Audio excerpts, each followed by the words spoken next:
Shout out to Squarespace for sponsoring this video. Hey guys, Spirit of the Law here. In this unique unit deep dive, we're going to be looking at the Mangudai, a unit which has long been considered among the best in the game. You may have had a chance to get some extra practice with them in the recent Mangudai Madness event, and in some ways it sets the scene, as there aren't too many unique units that get their own customized scenarios to showcase. We're going to be getting up close and personal, looking especially at how they contrast with the Mongol's Cavalry Archer, to talk about when you might favor one of those choices over the other. We'll start things off in the Castle Age. One important thing to keep in mind here throughout is we're not comparing the Mangudai to any old Cavalry Archer, but instead to Mongol Cavalry Archers, which fire 25% faster.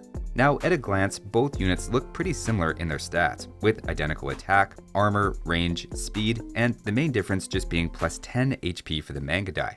Considering the Mangudai costs 20 more resources per unit, 10 HP for 15 wood and 5 gold seems pretty steep. But as you probably know, there's more going on beneath the surface, which we'll see in a moment. I do want to make a quick note about their reload time first though, which is indicated by the two yellow chevrons. While they end up nearly identical, without thumb ring, the Mongol Cavalry Archer fires faster, going from a 1.6 to a 1.44 second reload time with that tech. Mangudai start slower at 1.68 seconds to reload, but then actually benefit more from thumb ring to bring them in line.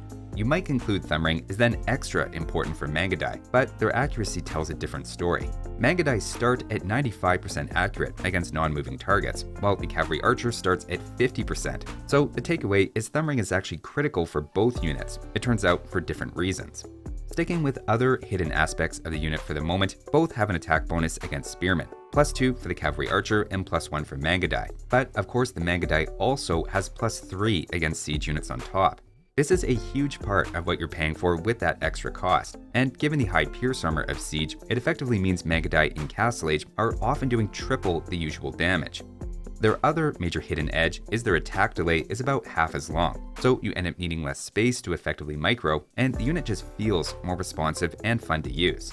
One misconception that might come out of that is that they're faster than Cavalry Archers as part of their better micro, but it turns out they're the same speed, being not quite as fast as the Steppe Lancer or Camel, though are faster than Knights, while all these units are then sped up 10% with Husbandry.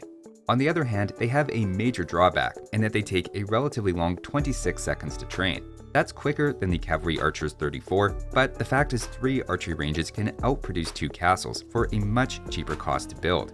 For that reason, it can be tempting to go Cavalry Archers first, knowing any techs you pick up will then apply whenever you transition over to Mangudai. A word of warning is that a naked play for Mangudai without other military in Castle Age first is generally considered high risk and greedy on open maps because of that difficulty massing them early. It's much more common to see Steppe Lancers, Knights, Crossbows, or even Mongol Cavalry Archers first as you save up for castles. So that's a general look at the unit and some of the hidden aspects in what's going on under the saddle. Now though, let's showcase how they match up against a variety of units that they might encounter. The most obvious place to start is how the two units we've looked at so far perform head to head. Against generic Cavalry Archers, the Mangudai is actually cost effective, meaning even without looking at their hit and run or bonus against siege, they're a solid unit just in terms of stats. That said, against Mongol Cavalry Archers, they don't quite keep up when resources are balanced, though the difference is relatively modest.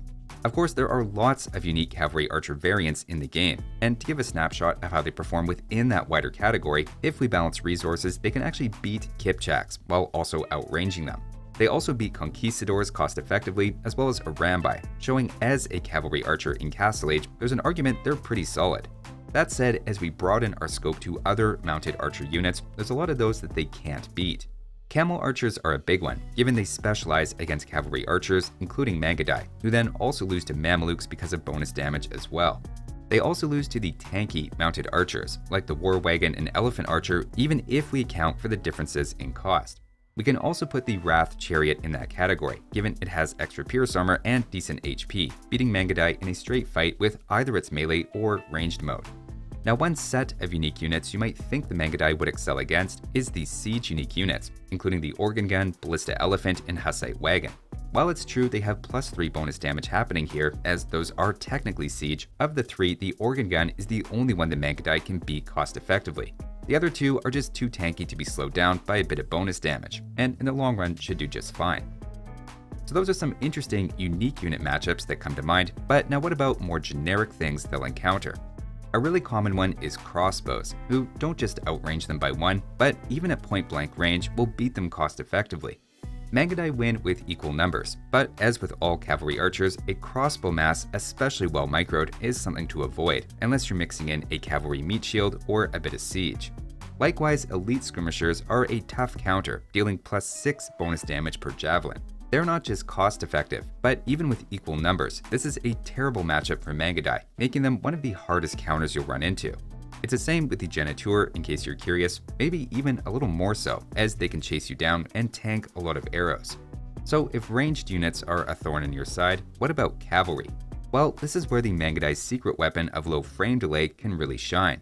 Without micro, knights obviously win, but a critical mass of Mangudai with a lot of open space to work with can beat an equivalent value of knights, and not just by a hair. Almost 3/4 of my Mangudai survived with a bit of stop micro.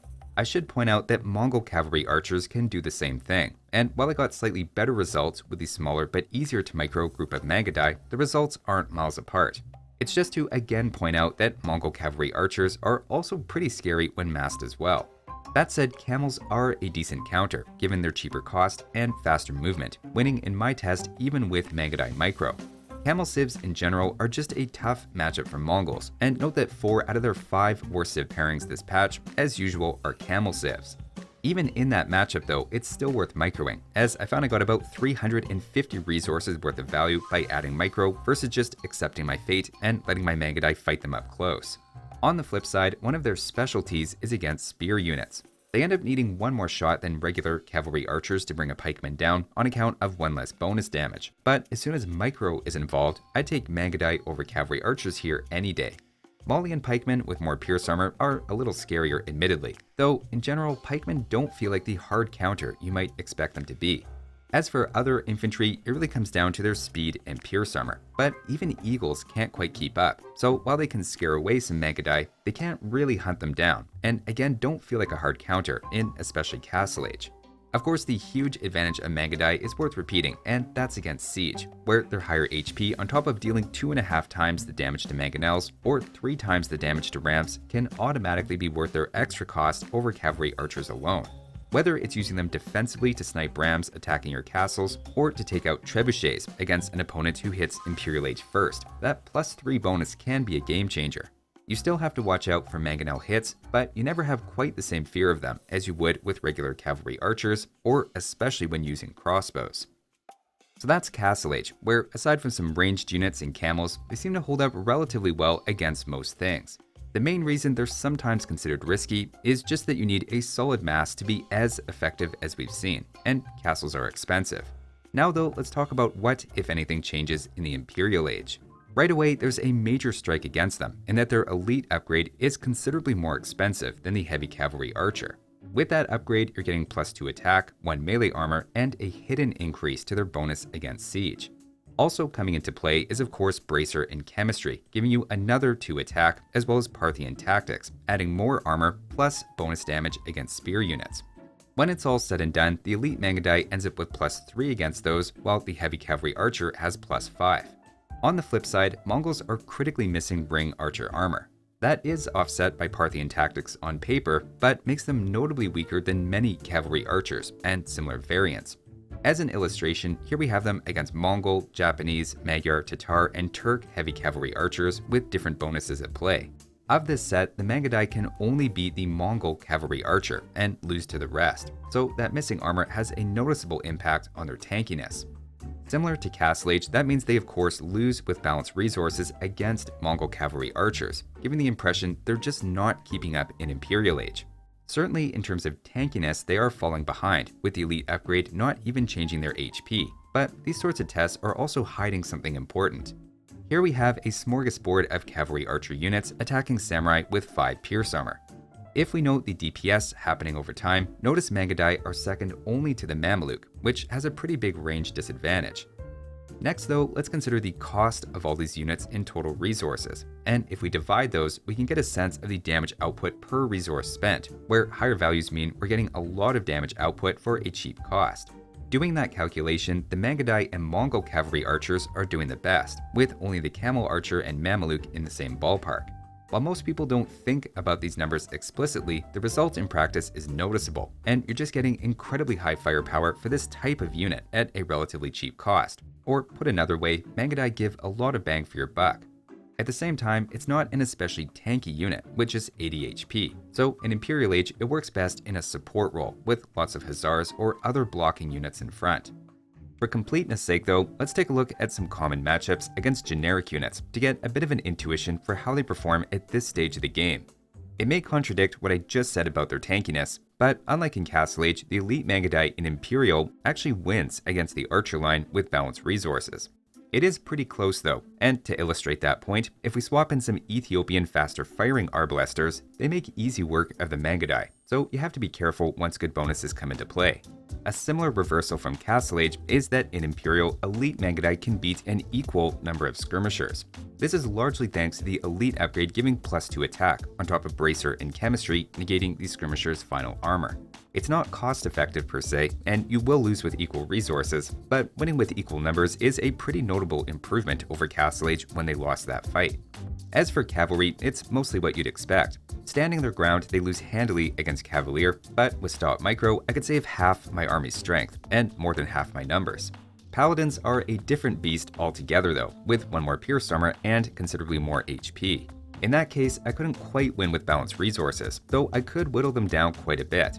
You'll want a meat shield against Paladins, but if you have the space and can spare the attention to micro your massive Mangudai, I wouldn't consider even Paladins a hard counter. Instead, I'd save that label for Camels. Micro definitely helps, but this is a case where you're just in a tough spot with Mangudai, no way around it.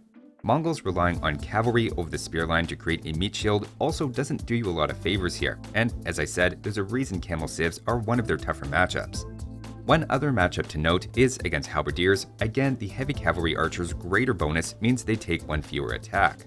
As a pure support unit against spears, there's a good argument the cavalry archer is actually giving a little more punch for a lower cost, though both are giving you quite a bit of firepower. Like Castle Age though, the Mangudai is in a class of its own against siege.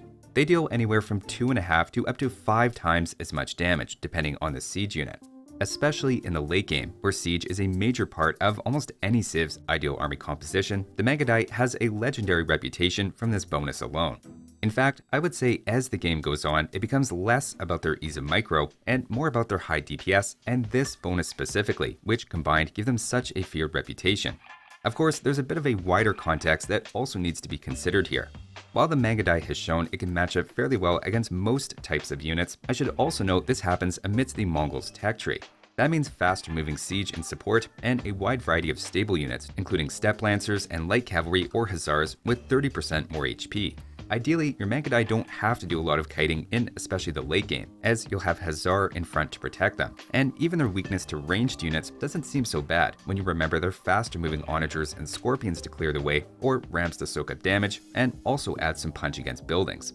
While Mangudai are a core piece without a doubt, the Mongol late game is best thought of as a dance between their unique unit, siege, and the stable, which combined become more than the sum of their parts. That constant dance between those units actually reminds me of my new side business I've started, opening a dance studio called Spirit of the Cha-Cha, teaching the way to smoothly control your body, much like a group of well-microed Mangudai. It even has a great website thanks to this video's sponsor, Squarespace. Squarespace is a website builder giving anyone the tools to easily create a website within minutes, using pre-made templates from which you can then customize every detail to suit your idea. Whether you're a blogger, small business owner hoping to show up in online search results, or looking to create an online store for some passive income selling physical, digital, or service goods, Squarespace helps you get started with a professional-looking website. They then have great third-party extensions to handle things like inventory, taxes, shipping, and scheduling to accommodate your specific needs. Go to squarespace.com for a free trial where you can pick a template and domain name to get started. When you're ready to launch, go to squarespace.com/spiritofthelaw to save 10% off your first purchase of a website or domain. So that's a deep dive of the Mongols' legendary unique unit. Thanks for watching, and I'll see you next time.